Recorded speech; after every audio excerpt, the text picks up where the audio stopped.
Uma mulher transexual de 23 anos foi morta na madrugada de sábado em Mogi das Cruzes. Vídeos que circulam pelas redes sociais mostram um homem agredindo uma mulher trans na capital. O Brasil registrou pelo menos 140 assassinatos de transexuais no ano passado. Pelo menos 140. O Brasil ainda é o país no mundo que mais mata pessoas trans e pessoas travestis. O Brasil é o país que mais mata pessoas trans pelo 13º ano consecutivo.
Eu sempre gostei de brinquedos femininos.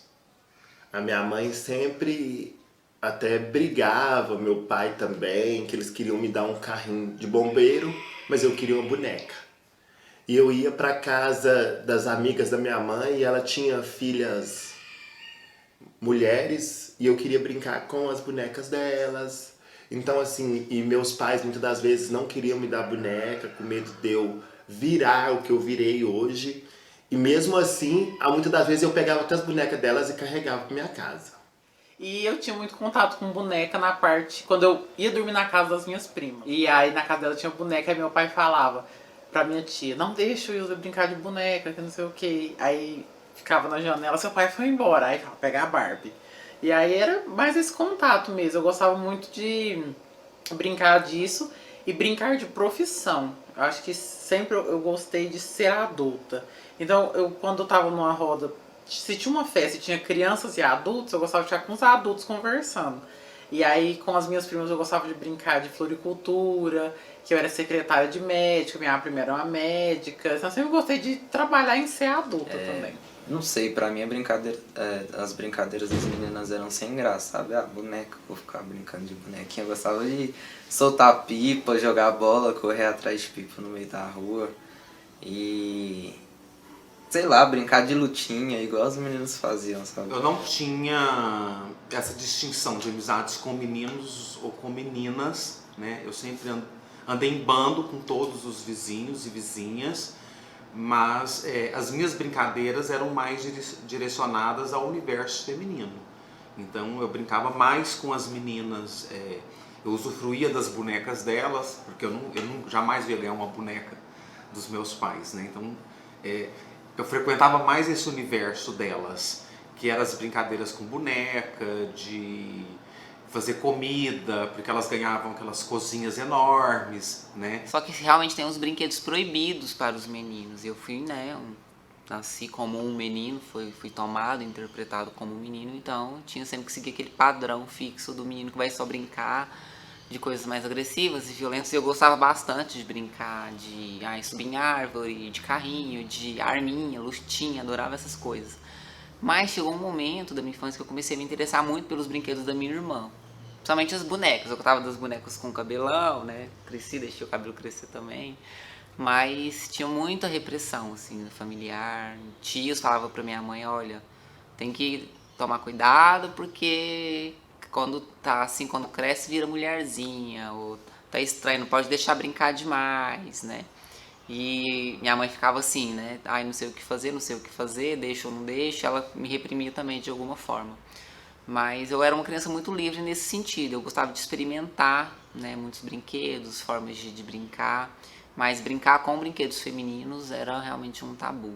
E eu gostava muito, assim, de brincar com as bonecas da minha irmã, e eu não brincava com as bonecas da minha irmã no sentido de chazinho da tarde. Eu gostava de pôr elas pra lutar com os meus brinquedos, eu sempre tive muito essa veia da ação, né, das coisas do empoderamento. Acho que desde criança isso me constitui, assim. Eu descartava, dava pra outras pessoas, porque eu era muito desprendido com essas coisas, com o universo feminino. Se eu ganhasse uma boneca ou algum brinquedinho de menina, eu dava pra minhas priminhas, pra minhas amiguinhas, pros meus amiguinhos, dispensava logo. Aí minha mãe sempre falava, você não gostou do brinquedinho que eu te dei? Não, mas eu queria aquilo ali, eu queria o carrinho, eu queria aquele brinquedo é mais legal. Sempre achava uma espadinha, um revólverzinho, um carrinho mais legal. Me interessava por isso. Mas aí meus carrinhos, uma coisa bem engraçada. Eu pegava um saco de biscoito, que a gente tomava café da tarde, aqueles biscoitos de polvilho, aí eu terminava, eu lavava, fazia um furinho, falava que era minha bolsa, e eu pegava aqueles carrinhos de feira de ferro bem pequenininho, e falava que eram meus batons. E aí eu brincava, minha mãe, o que é isso? E eu, nada, eu tô brincando de carrinho, não sei o quê. Quando chegava a época de ser presenteada, aniversário, Natal, Dia das Crianças, eu optava por receber bonecos. Bonecos do Falcon, que não existe mais, do Batman, porque ali eu tirava aquelas roupas deles e eu ia costurar roupas femininas para vestir neles. Ou senão era um artifício de eu estar junto com as meninas, porque os meus bonecos eram os namorados das bonecas, né? Então eu conseguia burlar essas questões, né, do carro, da bola, da bicicleta, da pipa, né, através desses bonecos. Eu sou filha adotiva, eu fui adotada com 3 meses de idade, e a minha mãe teve 3 filhos homens biológicos.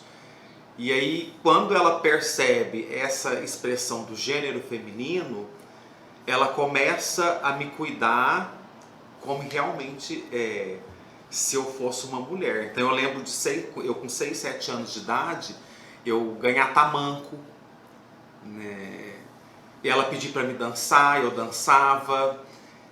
Mas quando eu lembro de uma vez que ela saiu, eu corri, ela tinha uma penteadeira, era muito vaidosa, era uma mulher muito vaidosa, ela tinha uma penteadeira com maquiagem, com batom, perfumes, cremes.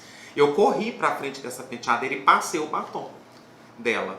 Passei esse batom, ela usava muito, ela é do interior de São Paulo, e sempre passava férias no interior de São Paulo ou litoral de São Paulo. Então ela usava muito maiô. Eu vesti um maiô, passei esse batom, só que ela voltou. Ela esqueceu alguma coisa e voltou. Aí foi o primeiro tapa na cara que eu recebi. Na hora que ela abre a porta e me vê com o maiô e o batom na boca, né, a resposta imediata que ela deu foi um tapa na minha cara e falou que ela não ia criar um filho homem, né, para ser aquilo. O meu pai verdadeiro, ele faleceu aos 2 anos. Então, eu sempre, toda a vida, tive padrasto que eu considerei como pai. Ixi, machista, que dói. Cheguei da escola uma vez, eu nunca esqueci. Tinha uma fogueira no mundo da porta. Sabe o que era a fogueira? As bonecas minhas, todas queimadas, derretidas. E queimou as bonecas todinhas. Nossa, muito triste. Eu lembro que quando eu tinha ali por volta dos meus 6 aninhos de idade, eu me olhava no espelho e quando eu me olhava eu não conseguia me identificar no corpo que eu vivia, porque eu perguntava pra minha mãe, por que eu sou diferente do meu irmão? Ela não sabia, minha mãe eu acho que ela não tinha, por ser um pouco humilde, ela não sabia me responder essas coisas. Porque que eu será que quando eu crescer eu vou ser assim e tal? Fazia algumas perguntas para minha mãe que ela não sabia responder, ela não respondia e essas coisas permeavam na minha cabeça. Quando eu era criança eu tava no banho um dia e eu queria ser um menino, desde que eu me lembro, sei lá, dos meus 6 anos, eu olhava os menininhos e falava, gente, por que é diferente de mim? Por que eu não sou assim? E eu, no chuveiro, uma vez eu tinha uns 6 anos mais ou menos, eu peguei a gilete, presto barba e raspei a lateral da cabeça, que, nossa, minha mãe brigou muito, foi um rolê muito grande, mas eu fiquei feliz por isso. O ensino fundamental foi muito difícil, ainda mais que eu tive uma mudança de escola, eu morava num bairro, migrei para outro, então era muito complicado, porque se os meninos chegavam e perguntavam assim, você é gay? Aí eu chorava. Então eu não sofri violência ou algum tipo de recriminação por ser, né, assim, digamos, afeminado, porque eu não fui uma criança afeminada socialmente, né, eu li alguns trejeitos femininos, algumas coisas que eu fantasiava, do tipo, quero deixar meu cabelo crescer, quero usar outras roupas, isso mais sozinho, brincando, né, internamente, eu não expressava isso. Então acaba que, né, no círculo social eu acabava, né, passando, né, como um menino comum para tentar realmente não sofrer essas práticas, porque, né, qualquer pessoa na minha época, qualquer menino ali da minha idade que tinha comportamentos ou tinha uma identidade mais livre, mais fluida, era, né, apanhava, né, era xingado, então o bullying, né, comia solto com essas crianças. Então eu tentava me defender realmente de uma forma, vou atuar aqui como um menino comum. E quando eu tava no 9º ano, teve uma diretora lá da escola, não lembro se era diretora, se era vice, o que foi. Eu tinha 2 amigas e elas resolveram se pegar. Estou gostando de você, você de mim, vamos nos pegar. Eu nem não tava sabendo. E aí, quando estourou essa bomba na escola, que todo mundo ficou sabendo, foi feita uma reunião com os pais das meninas e aí decidiram que era por influência minha. Aí, um rolê muito grande, eu saí da escola porque eles queriam me expulsar, aí eu tive que estudar à noite no EJA junto com o pessoal mais velho. Eu não conseguia acompanhar bem porque eu aprendia muito rápido e o ensino era mais lento. E acabou que eu saí da escola de vez por conta disso. Mas eu era muito assediada pelos meninos da escola. Havia um assédio sexual mesmo em cima da minha pessoa. De eu ir ao banheiro, eles irem atrás, dentro da escola, de receber assédio também dos vizinhos, né? Inclusive até vizinhos maiores de idade, vizinhos casados, e eu era menor. Desde da minha infância, eu sempre apanhei na escola, muito, e apanhei muito. Apanhei de uma maneira assim, os meninos batiam na minha nuca e falavam pra mim, vira homem. Vira homem, boiola, vira homem, viado. E uma vez, um chegou a me espancar na escola. E eu fiz xixi na roupa. Na porta da escola. Ele me bateu de chute, ele dava chutes em mim. Até que um dia, eu tinha uma professora de geografia que ela era lésbica. E ela chamou minha mãe lá. E falou, chega dos meninos batendo no seu filho. Seu filho, ele quer ter o cabelo grande, ele coloca blusa de frio na cabeça e fica dançando a Joelma. O seu filho tem essa tendência. Seu filho gosta de passar o gloss das meninas na boca. Então, minha mãe falou assim, não, por isso que todo dia ele chega lá em casa chorando. Todos os dias ele tá apanhando na escola. Apanhando dos meninos. Menino muito machista. A professora acabou me separando. Ela acabou me separando dos meninos. Ela me colocou na frente da mesa dela. E aí os meninos pararam de me bater um pouco na sala de aula minha. E no recreio, eles faziam fazer o meu recreio separado da turma inteira. E aí diminuiu as agressões. Geralmente acontecia nos intervalos, trocas de professores. Era na maioria das vezes, troca de professores mesmo, de horário de professores. Ou quando a gente ficava sozinho nas salas por algum momento e acontecia essas violências. Aí eu lembro que quando eu tinha que ir embora, porque eu ia embora a pé para casa, eu era cercado, assim. Vinha um monte de gente atrás me xingando. Eu não lembro certas palavras das pessoas que me xingavam, que me tratavam com muita grosseria e vinham atrás de mim me xingando, me xingando, me xingando. Isso aí fez até que eu repetisse de ano na época. E aí a minha família, eu acho que se sentou, conversaram, falaram, vamos trocar ele de colégio. Mas eu lembro que aí uma menina, que é a Dedê, que é minha amiga até hoje, nós somos amigos, ela me acolheu e falou, você tem dupla e tal? Vamos fazer trabalho comigo. Eu lembro que era um trabalho de português. Ela falou, vem fazer um trabalho comigo. Falei, não, eu vou. Aí ela passou a ser minha única amiga. Eu nunca tinha tido nenhum amigo no colégio. Então ela, desde o meu primário até a 5ª série, eu não tinha tido nenhum amiguinho no colégio. Nenhum amiguinho assim, dentro do ambiente escolar. Isso aí é um pouco doloroso lembrar disso, porque eu era totalmente excluído. Lanchava sozinho, não tinha dificuldade de aprendizagem por conta disso, quando dessas violências que eu sofria, tanto às vezes fora quanto dentro, né, do ambiente escolar. Então eu tinha essa dificuldade. Mas no ensino médio, a chave deu uma virada, porque eu já cheguei na escola sendo um pouco mais popular. Então eu gostava de conversar. Eu lembro que no primeiro trimestre de aula, que eu já estava com a questão de fazer moda na cabeça, eu fiz um desfile, que era o uniforme fashion, que a gente usava o uniforme de maneiras fashion dentro das normas da escola. E aos poucos foi popularizando. Eu gostava muito de dançar, então tinha festival, dançava na escola. E o público, tinha algumas pessoas já LGBTQIA+, na escola. Eu lembro até hoje, o primeiro menino que eu beijei foi no ensino médio, depois da aula, que atualmente também ele se descobriu uma mulher trans. E ele era muito assim, na época, bateu, levou. Ele andava mesmo, ele usava já com 15, 16 anos, muita roupa feminina, calça jeans, cintura baixa. Ele trabalhava já, na época, numa lanchonete no shopping. E ele tava nem aí, falava, eu tenho meu dinheiro, que não sei o quê, muito doidona, né? Aí depois eu encontrei um tempo atrás.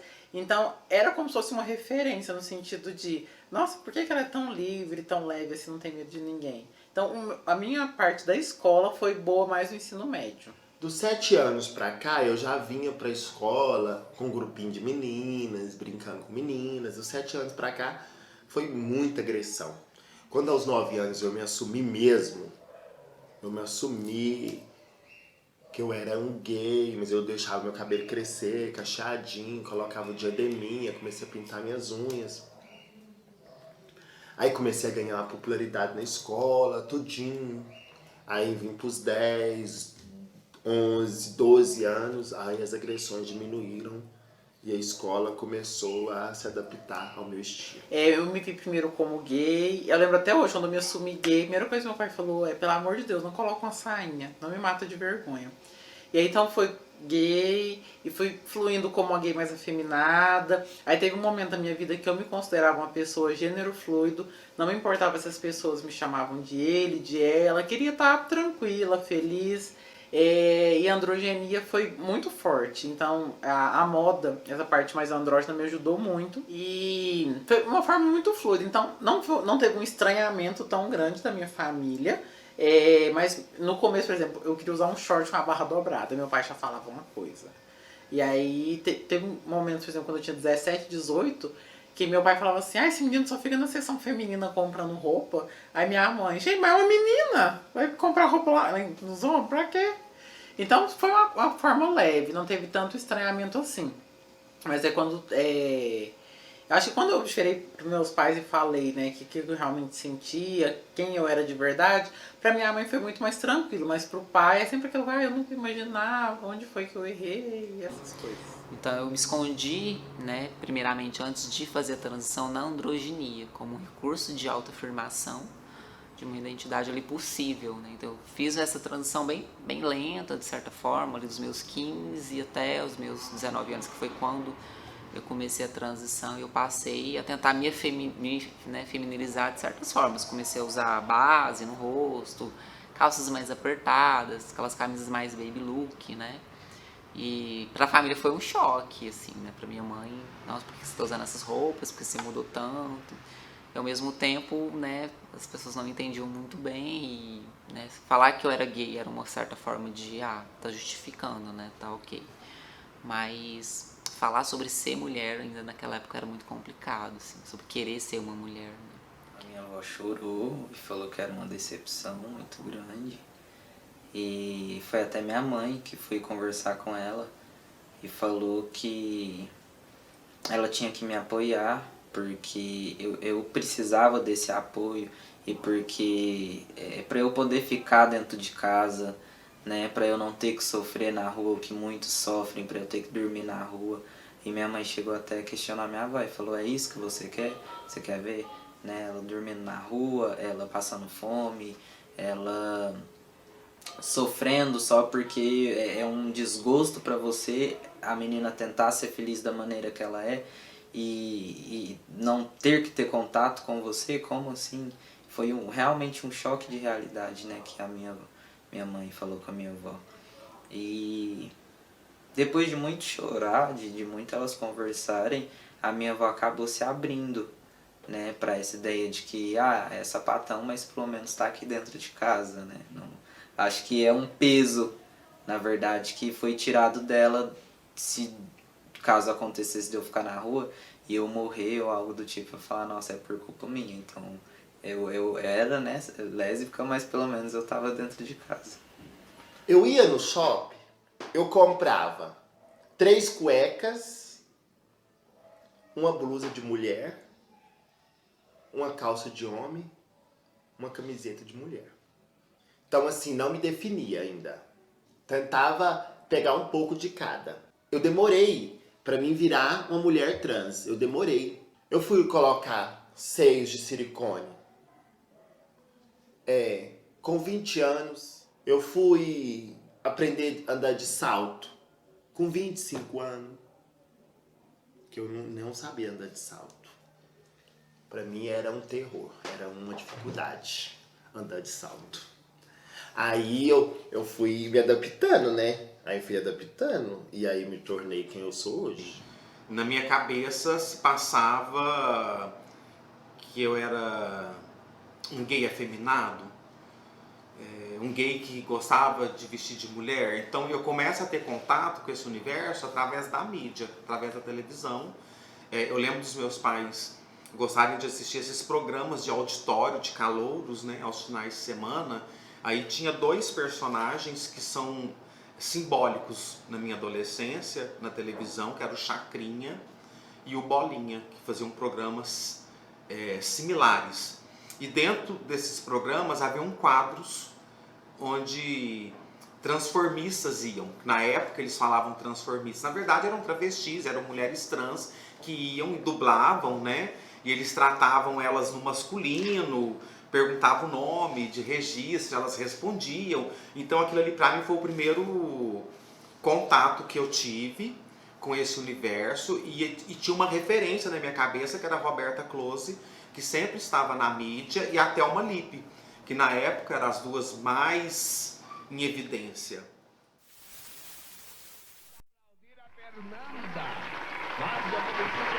Mortal no começo. Chamei você de Fernando, não foi? Você se esqueceu. Eu sou uma mulher. E aí, Antônio Carlos, você é a primeira vez que você se apresenta aqui? É a primeira vez. Que corpo bonito, meu Deus do céu. É homem mesmo? É do sexo masculino? Só no RG. Mas é do sexo... Nasceu do sexo masculino? É homem? Eu acho que sou boneca. Do sexo masculino? Sexo masculino. E quando foi registrado pelo seu pai e pela sua mãe no cartório, o seu pai falou que você se chamava o quê? Cleidir de Souza. É o seu nome que está na carteira de identidade. É, que está na carteira. Mas aí, agora você é do sexo masculino? Eu sou, mas a minha performance é essa, né? Hoje em dia eu assumi uma posição de transexual, sim, do sexo masculino. Mas na sua carteira de identidade está lá, Roberto de quê? Não faz mal, é Roberto de alguma coisa? De alguma do sexo coisa. Masculino, quantos anos tem? Que cumpriu com todas as suas obrigações do sexo masculino e hoje vive minha vida da maneira que eu gosto. As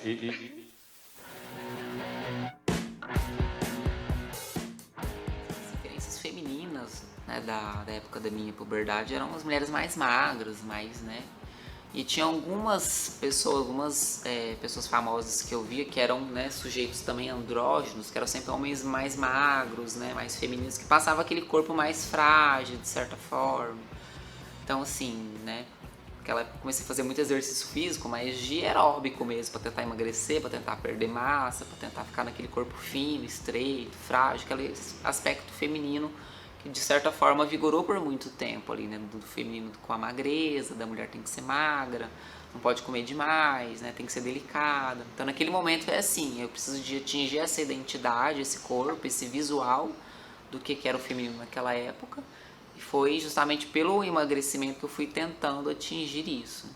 Mas aí vinha aquele medo, assim, de engordar novamente. Nossa, eu vou ficar masculina novamente, né? Como que eu posso não ficar daquele jeito novamente?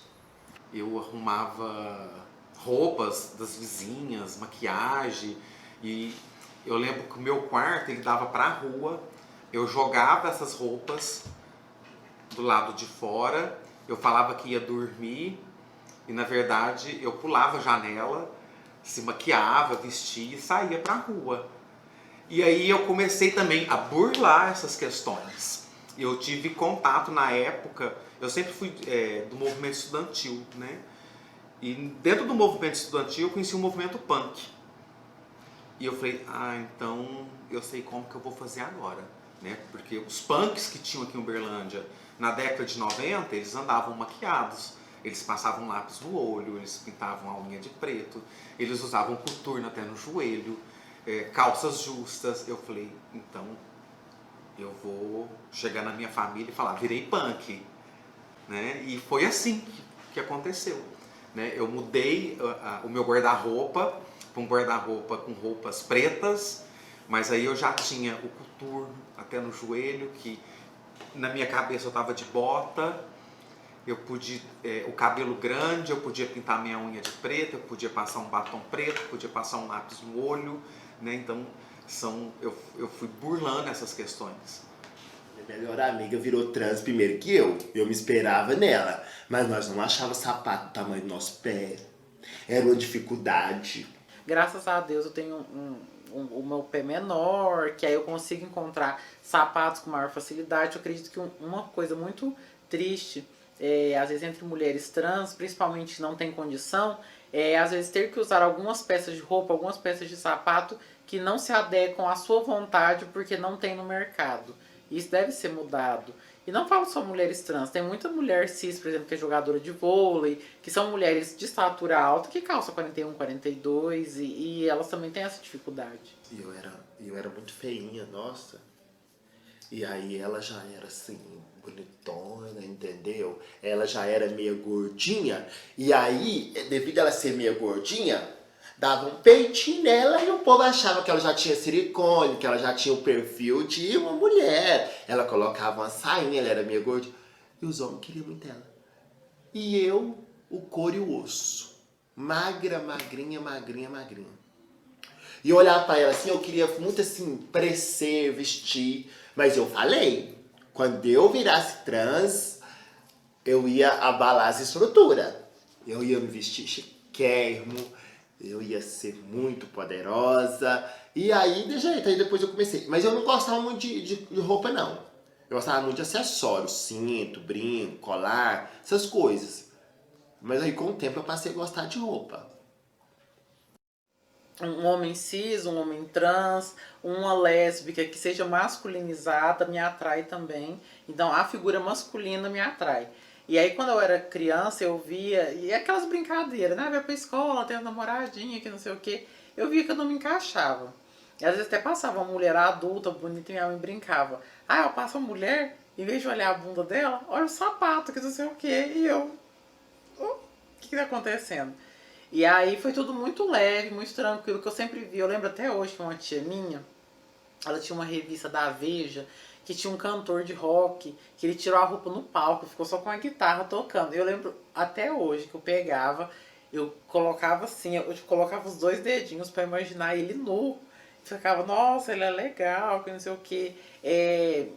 Embalagem de cueca. E aí eu chegava na seção de cueca e ficava, ficava olhando, aqueles corpos padrões que eles sempre colocam. E aquilo foi me despertando desejo, despertando curiosidade, até mesmo alguns bonequinhos que eu tinha, que era tipo super-herói sem camisa, fortinho, eu achava já aquilo interessante, diferente. Então foi mais ou menos aí, nessa infância de 8, 9 anos, comecei a ver, né?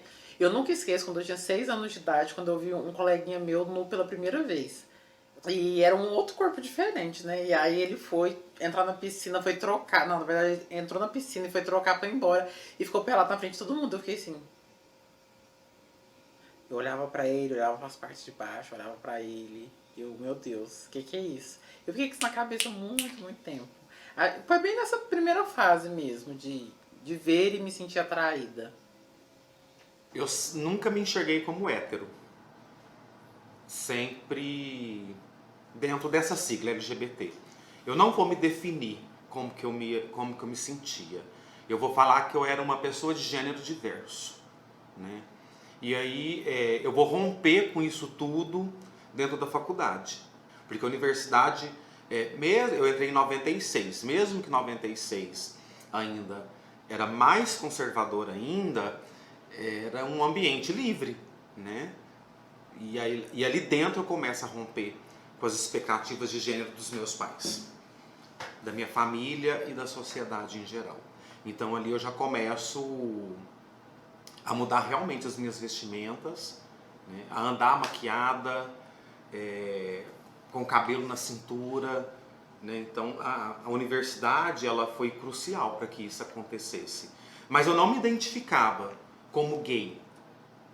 Não conseguia me ver como gay, não conseguia me ver como hétero, então eu vou falar que eu era uma pessoa que expressava um gênero diverso. Quando eu começo a entender que o masculino ele não me cabia, ele não me definia, estava ali começando a puberdade, até que eu comecei minha transição tardiamente. Eu passei toda a puberdade, a evolução da puberdade para começar a transição. Então no começo, esse desconforto que eu sentia de estar entre os homens, e pelo fato de eu também começar a entender que eu sentia atração por homens, me fez pensar daquela forma que a minha diferença ali, né, de identidade ou de uma certa forma o não se encaixar era porque eu era um cara gay, né? Então eu fui falar que eu era gay e revelar isso, família, amigos, eu tinha mais ou menos uns 16 anos, e naquele momento foi uma forma assim, encontrei um sentido, um nome para elaborar isso que eu sinto, esse desconforto em relação ao masculino, de certa forma uma identificação maior com o lado feminino, com as minhas amigas, com coisas, né, do mundo da mulher. Mas entre esse processo de se assumir como gay para depois chegar a falar, olha, realmente eu quero viver como uma mulher, eu sou uma mulher transexual, é assim que eu me reconheço, eu, né, passei ali, vivia como homem gay, inclusive eu até comecei a namorar antes de fazer a transição com outro rapaz, e de certa forma aquilo serviu para mim conseguir explicar para as pessoas quem eu era de alguma forma, mas ainda assim sobrava, né, um certo desconforto no sentido de não é só isso, né, tem algo mais que me chama para o feminino, e esse desconforto em relação ao ser masculino não é totalmente explicado apenas por falar que eu sou gay. Olha, com 12 anos eu falei para minha mãe que eu precisava conversar com ela, e ela me levou para um quarto, a gente sentou na cama e eu me descobri, né, até então uma menina lésbica naquela época. E eu falei, olha, eu tenho uma menina que eu tô gostando, e ela me trata bem, a gente tá conversando e tal. E minha mãe falou, olha, espera você ter seus 15, 16 anos, você ainda precisa conhecer muita coisa da vida. E foi onde eu passei pelos processos de querer cortar meu cabelo, de poder falar, olha, não, eu não quero usar essa roupa, e poder comprar as roupas que eu queria. E com 15 anos eu me entendi uma pessoa trans. Eu tinha um amigo que ele também tinha se entendido homem trans e já estava passando pelo processo há um tempo, e eu nunca pensei que eu me encaixasse em um lugar no mundo. E quando eu conversei com ele, quando eu olhei pra ele, eu falei, é isso que eu sou. E a gente começou a falar, foi quando eu mudei meu nome no Facebook, mais o tratamento hormonal em si, eu só iniciei aos 19, porque menor de idade precisa da autorização dos pais, né? E minha família nunca autorizou. Eu gosto muito de espelhos, porque eu sempre quis ter um espelho de corpo todo pra me ver. E aí, lá não tinha espelho, tinha uma estante que eu conseguia ver o meu reflexo nela. Mas dependendo da roupa, da modelagem que eu usava, se eu visse, se eu enxergasse traços mais femininos, uma silhueta mais feminina, eu me sentia mais feliz. Então, quando eu olhava, eu falava, gente, eu gosto. Então, essa questão da feminilidade, ela sempre teve muito presente em ter traços mais femininos, até mesmo para ter uma possibilidade maior. Eu lembro quando eu tinha 18, 19 anos, eu comecei essa questão de mudar cabelo, pôr tranças, usar roupas diferentes, usar saias, até mesmo saltos. E aí eu entrava no banheiro masculino, porque eu falava, gente, eu sou um menino gay que gosta de roupas diferentes. E acontecia muita confusão, tipo, de pai tá entrando com criança, aí eles voltavam e olhavam a placa pra ver qual banheiro que tava. De senhorzinho, uma vez o senhor pegou no meu braço, moça, você tá no banheiro errado. Aí eu falei, eu sou um rapaz. Aí ele, desculpa. Então, aí eu comecei aos poucos a usar o banheiro feminino mesmo, pra não ter tanto atrito, confusão, mas com receio, porque vai que um segurança pegava meus documentos e falava, quem é você, blá blá. Então foi algo que não me arrependo, algo muito tranquilo na minha cabeça essa decisão. Eu não tinha coragem de ir nos banheiros, frequentar um banheiro masculino. A vez que eu fui numa, pra você ter ideia, eu fui numa balada, falei pra um amigo meu. Aí falou, vamos no banheiro comigo e tal. Não, vamos, agora você tem que utilizar o banheiro da sua identidade. Não é possível, você tá numa balada LGBT, como você não vai poder usar o banheiro? Eu lembro que eu fui entrar no banheiro, todo animadinho pra ir no banheiro. Fui barrado. Fui barrado na balada LGBT, que era pra saber que existem pessoas dentro da sigla LGBT, saber que existem essas identidades que precisam ser respeitadas. E o uso do banheiro, principalmente num ambiente como esse, deveria ser mais respeitado ainda. Por volta de 16 anos de idade, eu já estava começando a sair e eu tinha um vizinho que era mais velho, que era gay. Tô falando era porque ele não tá mais nessa esfera nossa, né? Agora que eu desci do carro, tinham várias travestis na esquina, muitas travestis na esquina. Aí eu desci para entrar para dentro do estabelecimento, ele me apresentou elas e elas me olharam e perguntaram, a boneca é nova? E eu olhei e falei assim, eu quero ser assim, igual elas, né? Antes de eu colocar peito, que eu falei por alguns bofs, né? Bofs que eu tinha casinho com eles. Eu falei pra eles que eu ia colocar silicone. Aí eles falavam pra mim, aí você vai ficar muito top, nossa. Eu fui lá, internei 6 da manhã no hospital, quando foi 10h40 eu já tava com peito. Eu comprei os remédios na farmácia, meu silicone. Eu fui lá, dei um pouco de dinheiro e falei pro homem, na hora que eu terminar de pagar, eu levo os remédios. Mas aí eu realizei meu sonho, coloquei meu peito aqui em Uberlândia. Minha mãe arrumou um vestido dela, bem frouxo, pra me vestir, pra me recuperar. Eu acho que eu tenho um vestido ainda, um vestido meio azul. Aí eu vesti o vestido, não podia levantar os braços, não podia fazer nada disso. Até a minha recuperação, mas aí fiquei. Eu comecei o processo no ambulatório mesmo. Eu não queria fazer de forma caseira mesmo, porque eu tinha muito medo dos efeitos e das complicações, porque querendo ou não, a gente tem que ser responsável com a nossa saúde. E quando eu fiz 18, eu pensei em começar o tratamento, só que eu não tinha muitas condições no momento. E com 19 eu fui, peguei o contato do ambulatório aqui da cidade, conversei com os meus amigos, eles até falaram, a gente vai com você, que primeiro você passa por um acolhimento, que é isso? Eles vão tentar entender o que você está sentindo, né? Um acolhimento com o psicólogo, com a endocrinologista, onde eles vão te fazer perguntas sobre como você se sente, como está em casa, sobre a sua família, o que você espera para o seu corpo, o que eu visualizo, né? Qual que é a ideia de tratamento hormonal que eu tenho, porque às vezes eu chego lá com um pensamento de que, nossa, eu vou tomar um hormônio hoje e amanhã eu já tô com a barba aqui e totalmente masculino, e não é bem assim. Com o processo de hormonização, o corpo ele começa a ganhar contornos mais masculinos. Principalmente para meninos que praticam muito exercício ou que têm intrusos pequenos. Os intrusos, para quem não sabe, são os seios. Eles começam a secar um pouco. Ele vai cair e vai ficar pele, simplesmente muita pele, principalmente para meninos trans que praticam exercício físico. E para quem não tem condição, não teve condição ainda de realizar a cirurgia, a mamoplastia masculinizadora, aí nós usamos a faixa. A faixa, ela comprime, ela dá esse aspecto de peitoral masculinizado, né? Ela esconde essa característica, mas nem todos os meninos conseguem esconder, porque às vezes o intruso é grande, ele não fica muito apertado, é muito doloroso, principalmente no início, para usar essas faixas, esse colete. Meu peito comprimia muito, eu não conseguia respirar realmente.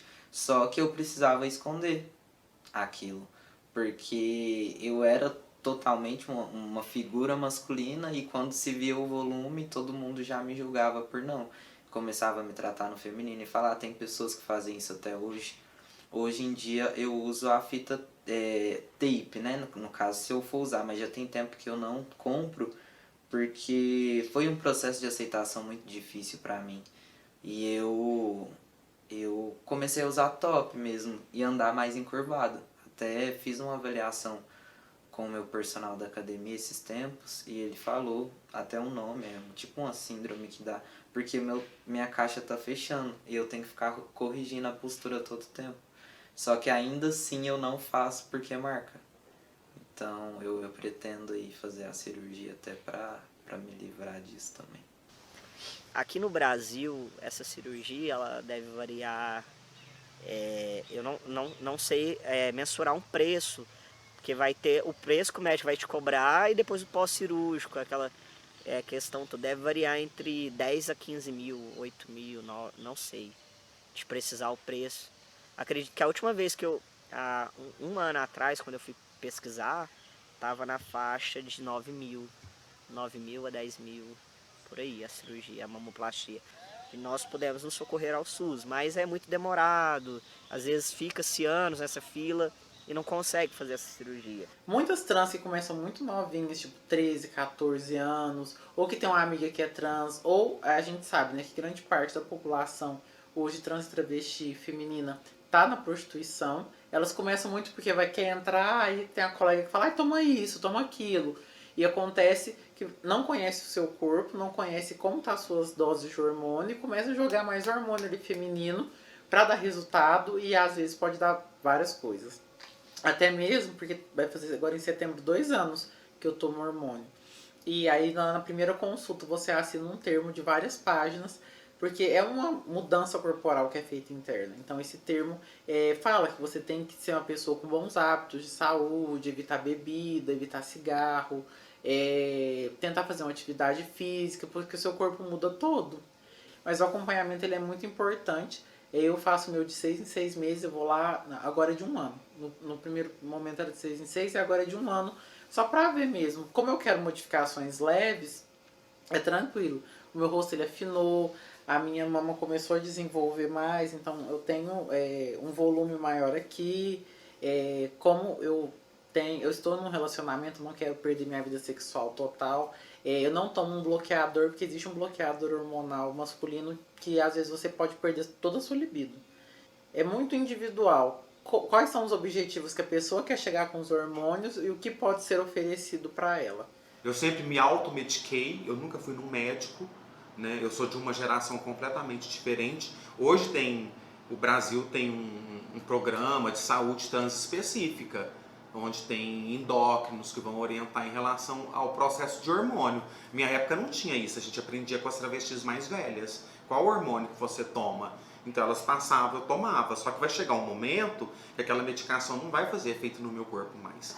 Ela vai chegar a um ponto, e pra mim o ponto era os seios na época. Meus seios não cresciam mais, né, e eu queria ter mais seios.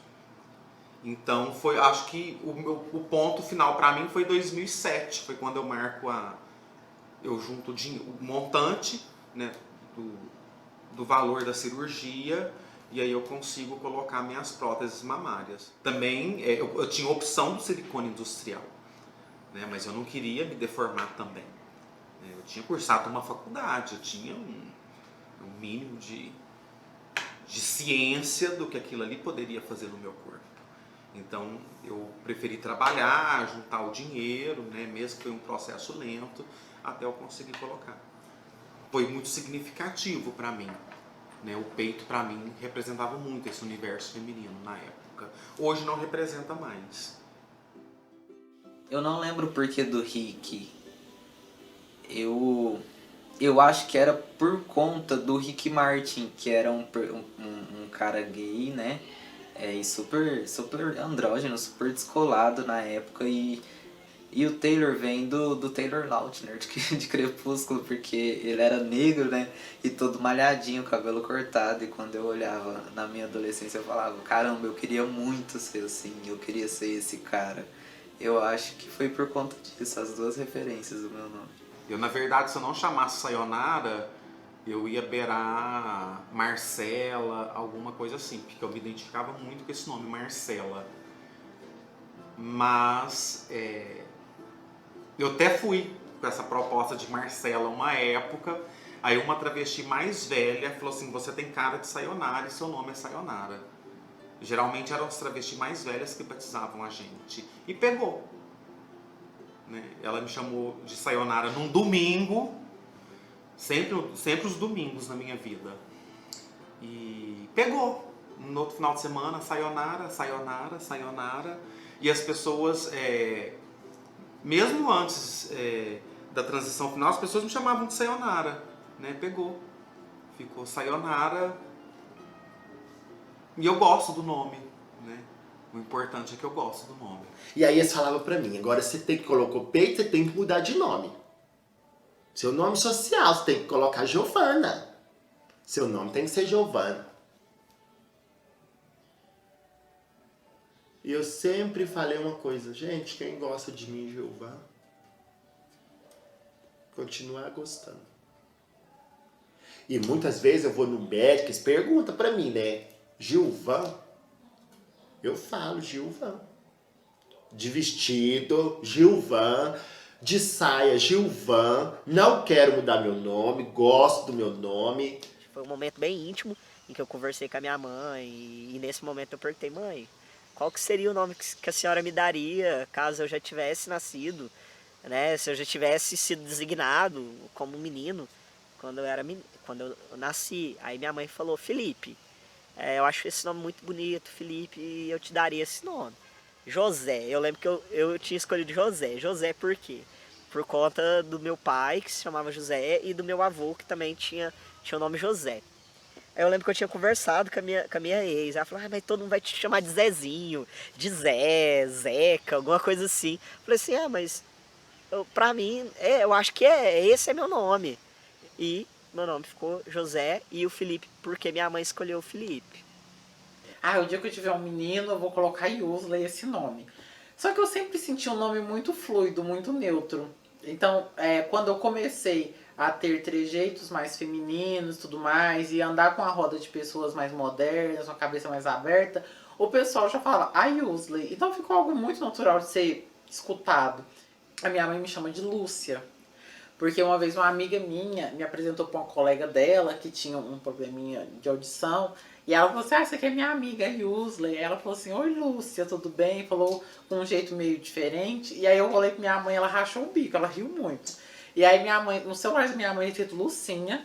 O meu irmão me chama de Lúcia, porque pra minha mãe é mais fácil na cabeça dela falar a Lúcia do que a Yusley. Porque a vida inteira minha mãe me chamou de o Yusley. Meus irmãos foram bem tranquilos, bem receptivos, né? Também de uma outra geração. Agora, minha mãe foi muito complicada, mas né, hoje em dia ela tem uma total aceitação, mas ela nunca tinha convivido com pessoas trans, ela não conhecia o universo trans. Né? Ao meu pai eu sempre fui muito, não estou muito importando com o que ele está pensando, então não tive, eu nem sentei para conversar com ele sobre isso. Sou uma mulher trans, como é para você? Porque a gente teve uma relação sempre muito distante, no sentido de, eu não preciso de dar satisfação para ele, porque, enfim, se ele gosta ou não, ok.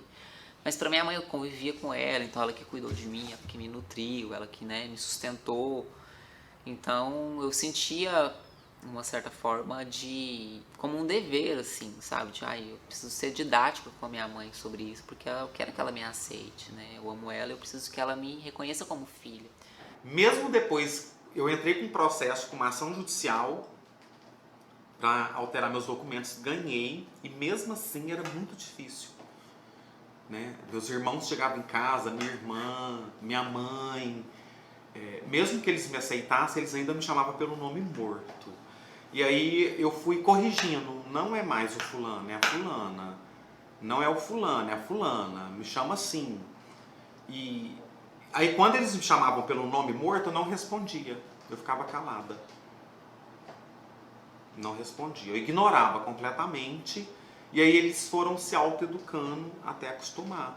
Então, no primeiro ano de transição, ela não me violentava no sentido de, não, você é homem sim, vou te chamar pelo seu nome de batismo sim, você vai ter que aceitar porque você vive aqui debaixo da minha casa e vai ter que engolir. Ela evitava me chamar pelo nome. Então, assim, eu acho que de alguma forma ela reconhecia que me chamar pelo nome de nascimento seria uma violência, mas ela não conseguia falar, Sofia, vem cá. Sofia, papapá.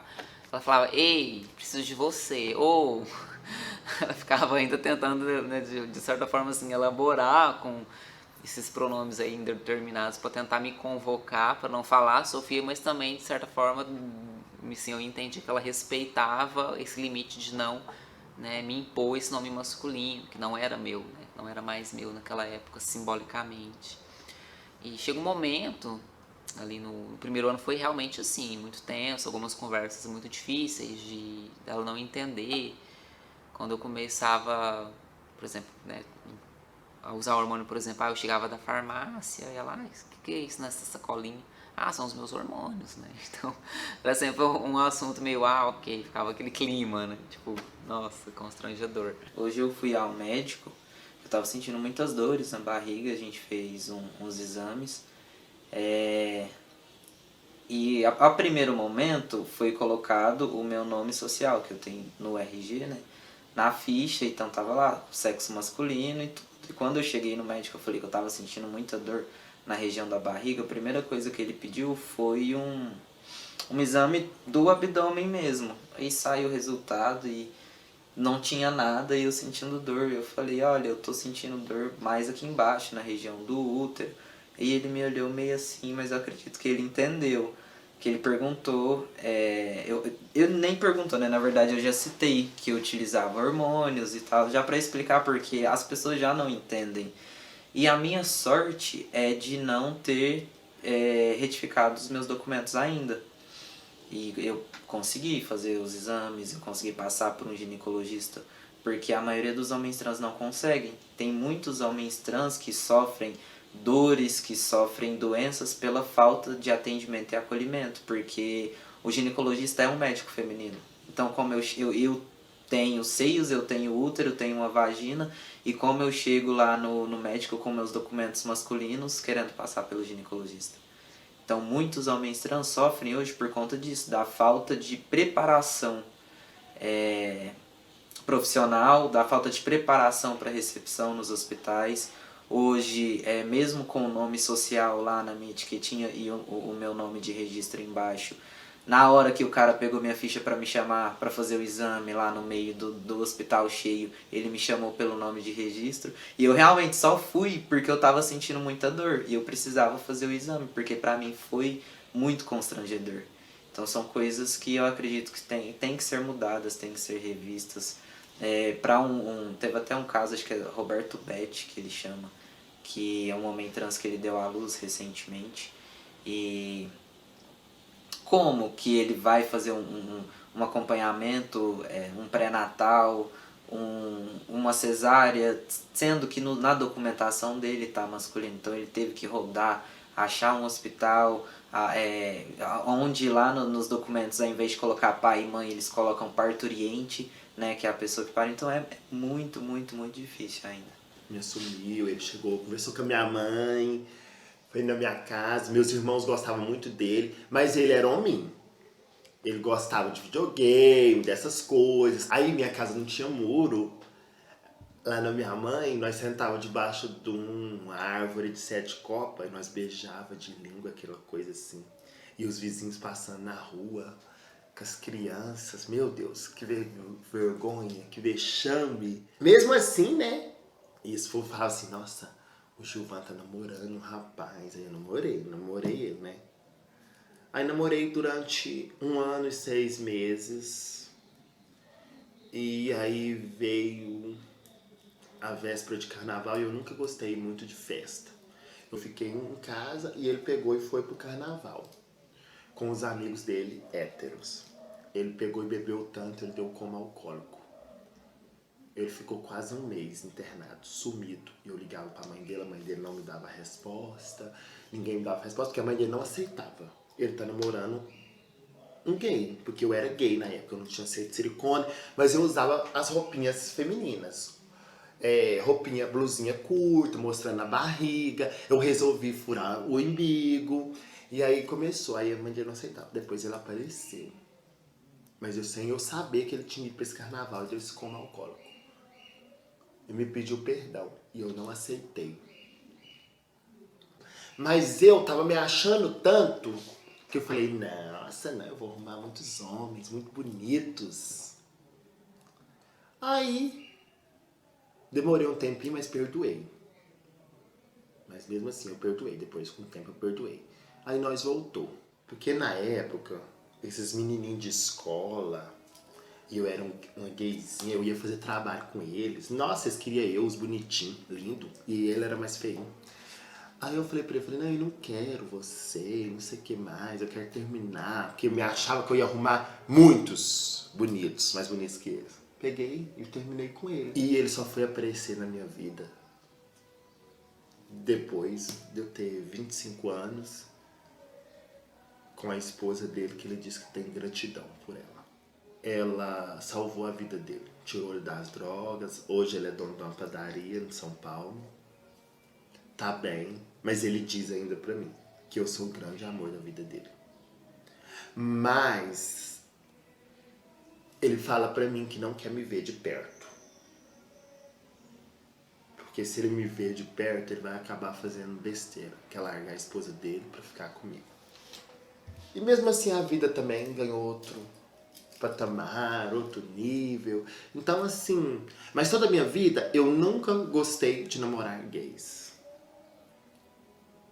Eu ia, muitas das vezes, na reva, eu nunca gostei. Eu sempre gostei de homens héteros.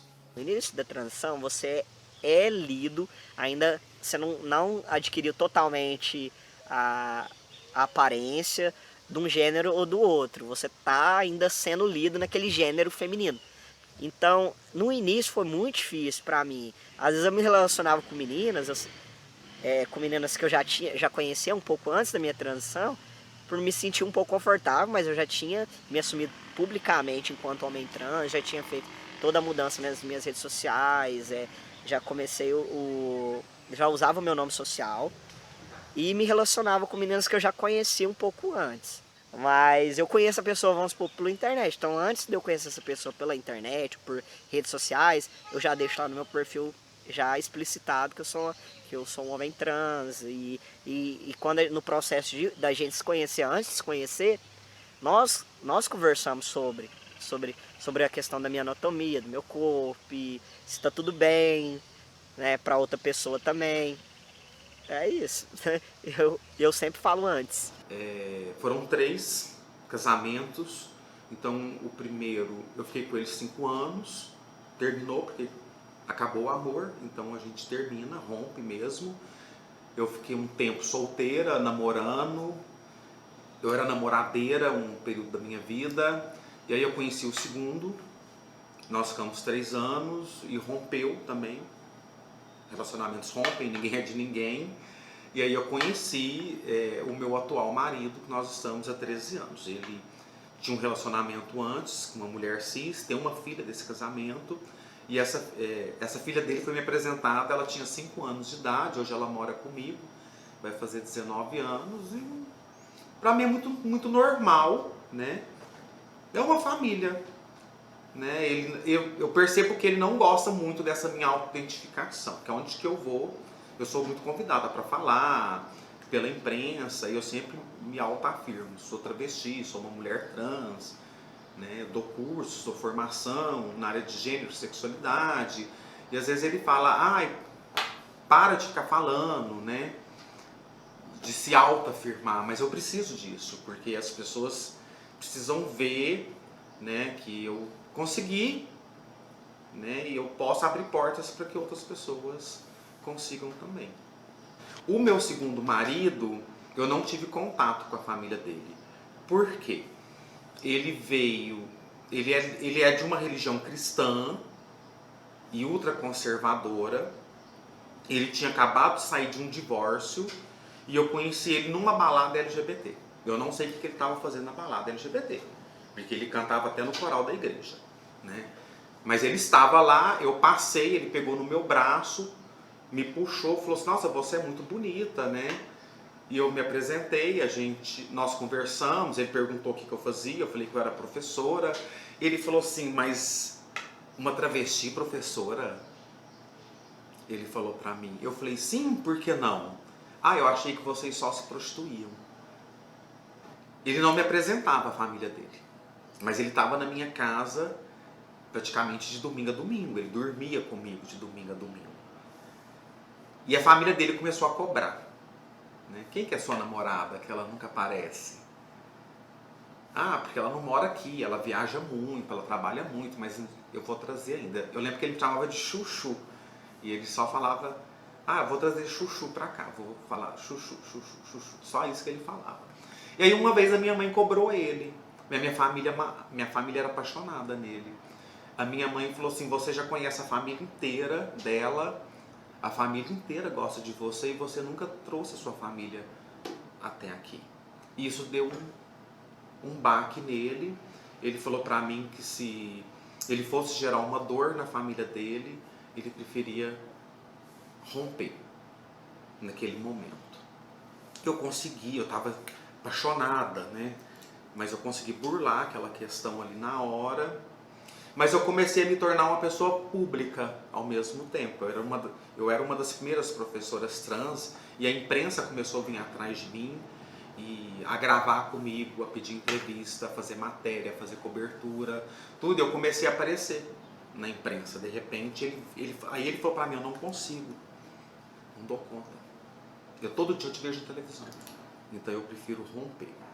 E me abraçou, chorou, virou as costas e saiu. E eu nunca mais vi ele. E aí quando eu soube que ele tinha se casado com uma mulher cis, que ele estava construindo uma família, acabou de enfiar o punhal dentro de mim. E eu falei, não me relaciono com mais ninguém também. Mas aí morreu, o cristal quebrou, morreu. Passou um mês, eu conheci meu atual marido. Quando eu curti o perfil dela, deu match, né? Bem Tinder mesmo. E eu falei, uai, gente. E na época ela ainda não tinha se descoberto uma pessoa trans. Aí eu olhei as fotos, falei, uai, mas algo de errado não está certo, né? E mandei mensagem. Isso foi no dia 31, quase no dia do ano novo, né? Quase na hora da virada, praticamente. E aí a gente foi conversando, até que em fevereiro a gente se encontrou numa feira de empreendedores. E nessa feira também foi bem bacana, que eu conversei com uma amiga minha que estava no processo inicial de transição. E sabe quando eu falo que esse dia foi um dos melhores dias da minha vida? Porque foi o dia que eu conheci o Rick, foi o dia que a gente ficou a primeira vez, foi o dia que eu tive um momento de conversa com uma amiga minha. Aí parece que a minha cabeça esse dia fez igual um Big Ben, assim. Ela abriu total. E aí começou. Aí eu falei pra minha mãe que eu tinha começado a namorar. Aí a mãe sentou, deu conselho, lá. Eu fui na casa dela, pedi a mão dela pro irmão, pra mãe, levei a aliança e tudo. Até eles falaram, nossa, não tá muito cedo, É porque né, foi por com causa 20 da aliança. dias. Gente, pra mim é um símbolo, né, do que se sente, do que se passa ali. Aí ela gostou, aceitou. Aí foi um dia assim, ele almoçou na minha casa, a gente tomou café na casa do meu pai, e aí à noite eu já fui na casa da avó dele que ele morava pra jantar e pra dormir. Então já conhecemos a família. Todos no mesmo dia. E foi um processo que assim, ele já teve outros relacionamentos com mulheres trans que não foi muito bem aceito pela avó dele. E aí, comigo é muito tranquilo. Acho que não sei, o meu jeitinho de falar com ela, avó, benção, e ela gosta de mim, então Dona Eva tá de boa. Mas também tem a pressão social. Você não vê pessoas levando mulheres trans para apresentar para a família. Ô, mãe, pai, essa aqui é minha namorada, ela é uma mulher trans, ela é travesti. Então essa é a identidade dela, né? Ela vai fazer parte agora da nossa família. A gente não vê isso com frequência. São raros os relacionamentos trans, né? Realmente, nossa, a pessoa ali, né, ficou com uma pessoa totalmente heteronormativa, de uma família conservadora e heteronormativa. E deu super certo, a gente não vê isso acontecendo. A gente tem mais casais hoje em dia de mulheres trans, homens trans que se relacionam. Ou de uma pessoa que é bi, então é mais tranquilo e fica com uma pessoa trans e namora. Do que uma pessoa totalmente heteroconservadora de uma família também nesse lugar. Realmente receber uma pessoa trans e acolher. Então acaba que a gente é sempre vista como uma fantasia, uma aventura, uma coisa que é pra deixar em off. Nunca rolou assim da pessoa, vem aqui na minha casa que meu pai e minha mãe tá aqui, eles vão te conhecer, quero fazer você mudar de ideia que vai ser legal. Era sempre, hoje não tem ninguém aqui em casa, vem aqui, entende? Então assim, isso me incomodava de certa forma, de pensar, nossa, será que eu nunca posso frequentar uma casa comum, né, com outros familiares e me apresentar como realmente sou? Né? Então, teve uma época que isso me incomodava bastante, de pensar que às vezes os meus relacionamentos ou os ficantes que eu tinha esse conteúdo, de certa forma, esse significado de tem que ser um pouco escondido, né? Não pode ser tão aberto assim. Né? Então, inclusive eu já tive um ficante que eu fiquei por muito tempo assim, foi menos de um ano, mas foi uns longos meses, eu frequentava a casa dele. E a família dele não me conhecia, no sentido de... Era uma família mais tranquila, assim, não era muito de rede social. Então eles não sabiam que eu era uma mulher trans. Então, às vezes que eu frequentei, que estava algum familiar, né, as pessoas me viam como Sofia normal. Se brincar, até hoje nem sabem que eu era uma mulher trans. Mas, assim, falar sobre a identidade trans num relacionamento e pra família da pessoa que você se relaciona, ainda é um tabu. E eu não tive ainda essa experiência de pensar, olha, tô namorando essa pessoa, ela vai me apresentar pra família, eu vou falar sobre... como que é uma pessoa trans, né? Isso eu ainda não tive. Olha, hoje eu trabalho no Big Uberlândia, eu sou açougueiro lá, eu tinha que levar meu currículo, a moça me ligou falando, olha, eu falo com fulana, eu peguei e falei, sim, sou eu, né? E quando eu cheguei lá que eu fui explicar pra ela, olha, eu sou um homem trans, né? Eu prefiro que me chamem por Rick.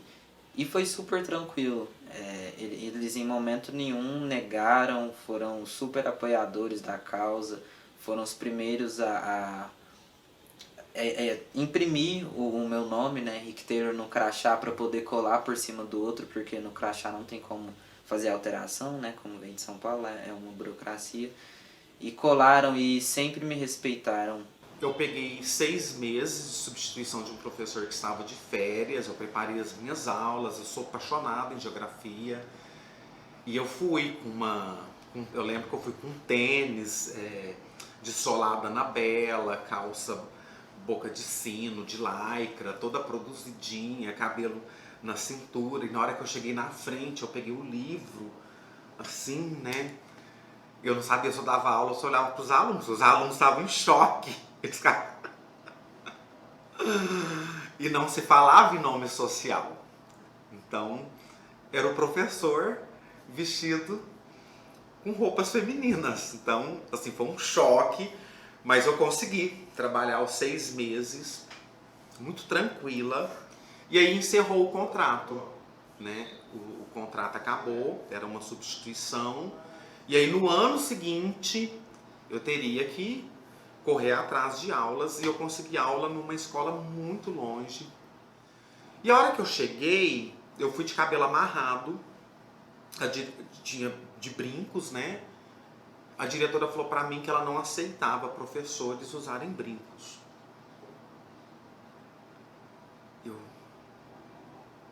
Inclusive os alunos, era norma da escola, que ela ficava com uma caixa na porta da escola, uma caixa, e os alunos que fossem de brinco tinham que tirar o brinco e pôr dentro da caixa. E eu assinei o contrato para começar na outra semana. Eu falei, poxa, e agora?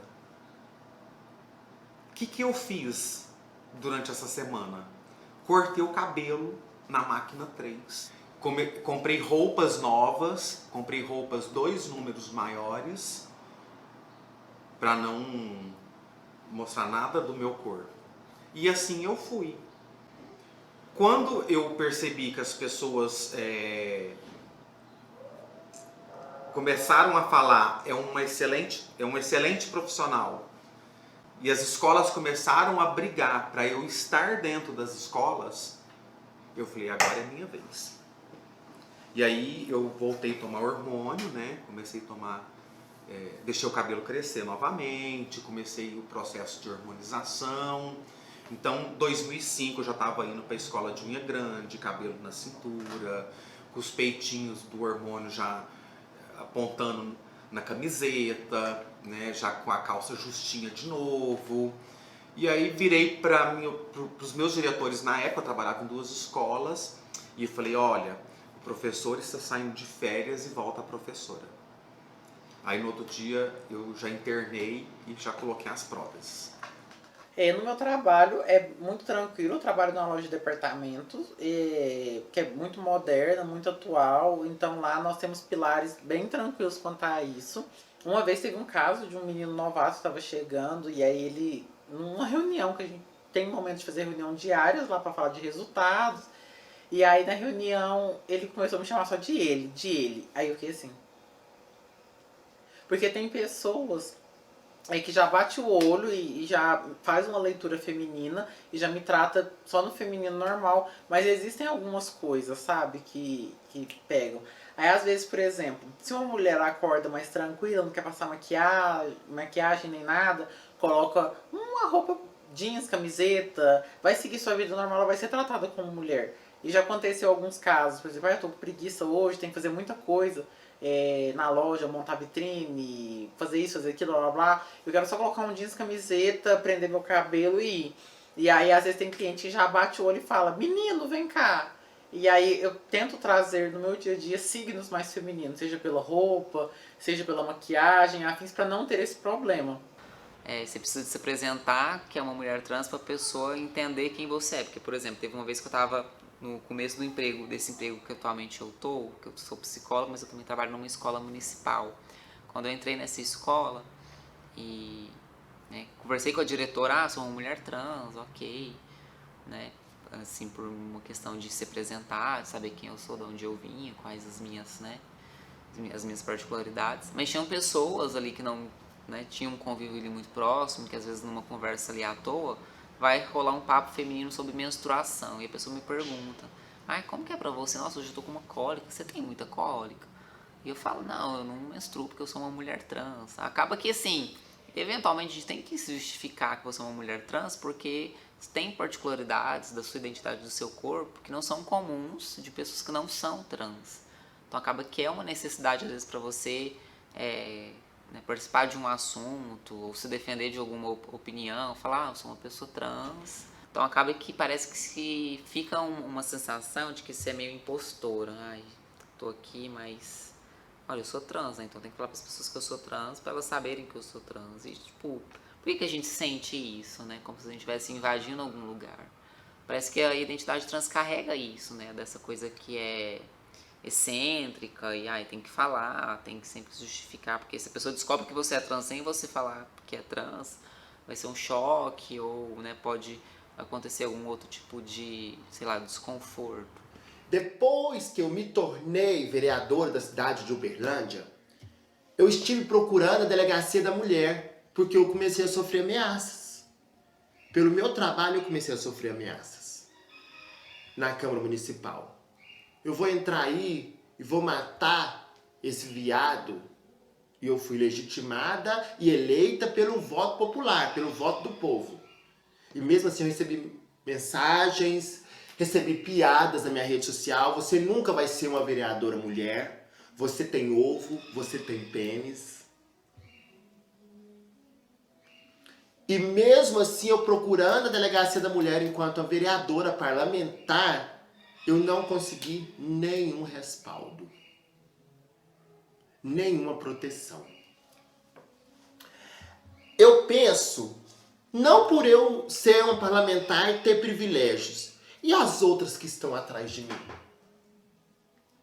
As outras têm algum respaldo? Não tem. Eu tive, antes de eu vir para a Câmara, eu estava trabalhando na Delegacia das Mulheres. Tive essa experiência de trabalhar lá durante 4 anos e meio. E o meu trabalho era atender especificamente o público LGBT. Eu não era funcionária da delegacia, mas eu trabalhava num complexo muito grande, onde funcionava a Defensoria Pública, Delegacia, Casa da Mulher e um setor LGBT. E por mais que eu soubesse dos casos de LGBTfobia, de transfobia especificamente que existia, essas pessoas não chegavam até o meu setor. Por medo do tratamento que elas pudessem ter junto ao Estado. Quando eu falo Estado, eu falo a polícia. E eu fui quebrando esse gelo. Às vezes chegava até a mim e eu ligava, olha, pode vir. Eu estou aqui para isso.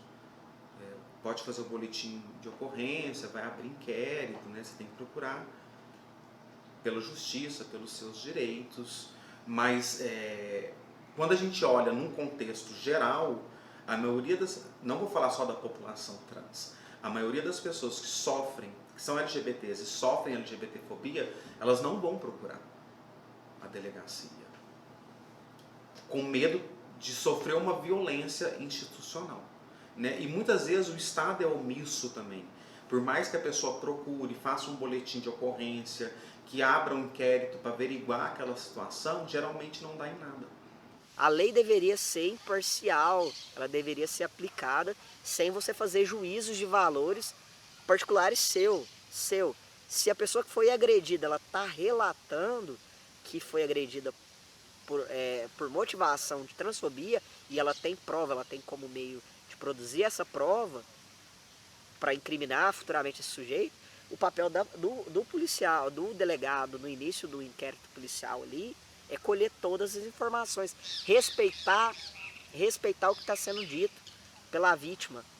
Se ela está alegando que sofreu esse tipo de crime, eu vou enquadrar aqui em lesão corporal. Não, isso não é. Olha só, eles decidem o que é transfobia e o que não é. Eu sofri agressão no ano 2013, no dia 26 de junho, o mês do meu aniversário, que é o mês 6. E aí onde eu perdi 26 dentes, 3% de massa cefálica, perdi um rins, fiquei 2 meses e 27 dias internado, sem reconhecer ninguém. E isso, os médicos, algumas pessoas falavam que eu ia ficar em um estado vegetativo, que eu ia ficar só na cama.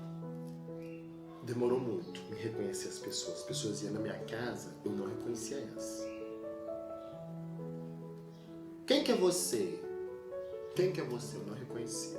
O meu rosto hoje, ele é todo feito de platina.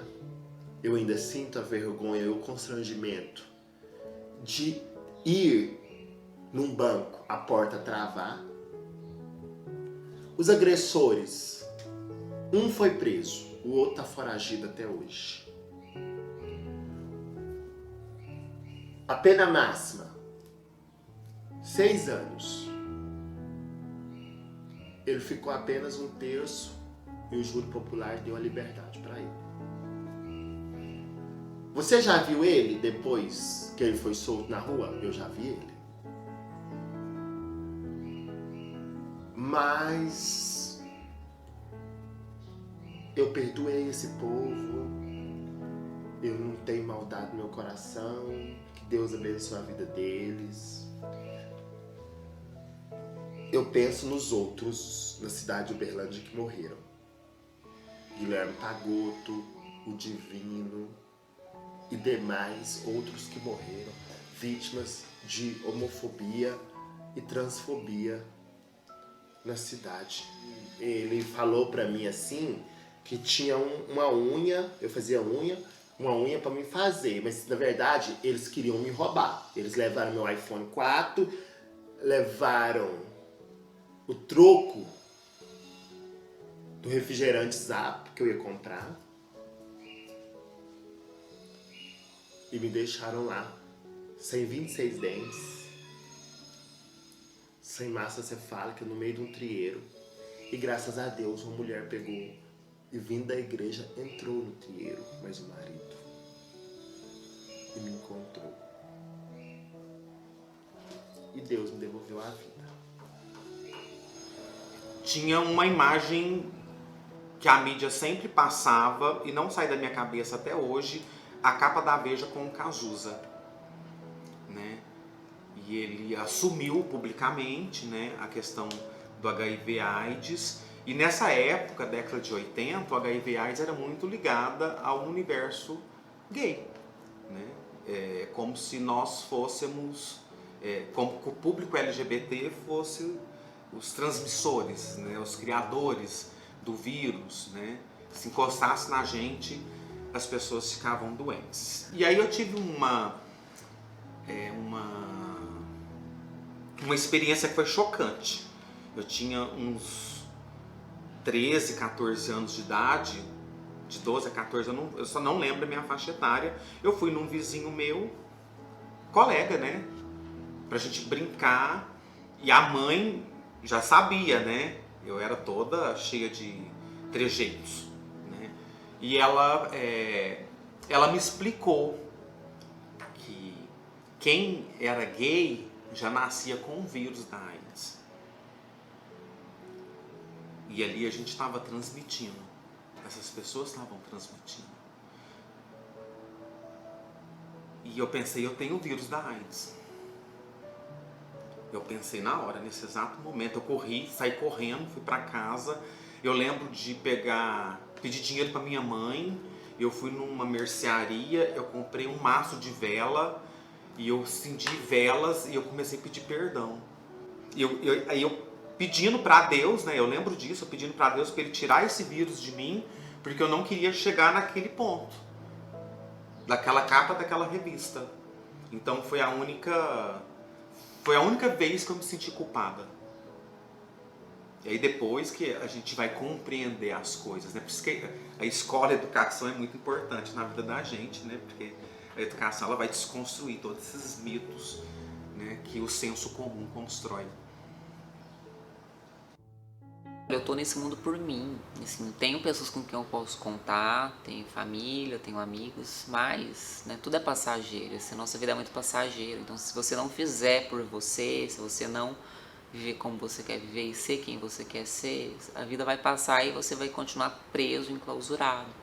Então assim, viver a liberdade, poder aceitar a liberdade, ser quem você quer ser, né?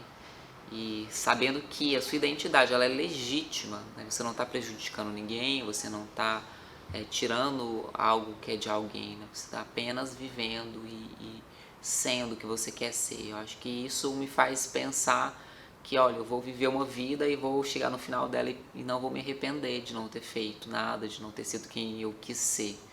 Porque, né, a minha liberdade, o meu direito de ser, né, mulher, de ser Sofia, de ser eu mesma, isso é uma coisa que eu nunca vou abrir mão, né? E eu tenho que lutar por isso, né, pelo direito de ser quem eu quero ser, por essa liberdade, porque se eu não fizer isso, ninguém vai fazer por mim.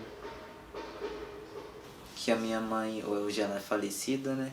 Mas ela sempre me apoiou muito, desde o primeiro tênis que eu quis comprar, a primeira camiseta que eu lembro de ir na loja com ela e comprar. E era uma camiseta de menino e ela falou, você gostou? Você quer levar? E comprar pra mim, sobre as pessoas que ela lutou pra que me aceitassem, pra que me respeitassem. Sobre os meus 12 anos que eu assumi pra ela e ela falou que independente de qualquer coisa ela ia me amar. quando eu me assumi um cara trans, eu tava em São Paulo e eu mandei um texto gigante pra ela falando, olha, me perdoa por não ser o que você queria e por não corresponder. E eu falei muita coisa. E ela falou que... É engraçado que eu acabei de dar mensagem, foi uma informação nova, ela acabou de ler. E ela falou que me amava e que ela tinha muito orgulho do filho que eu sou. Ai, Deus.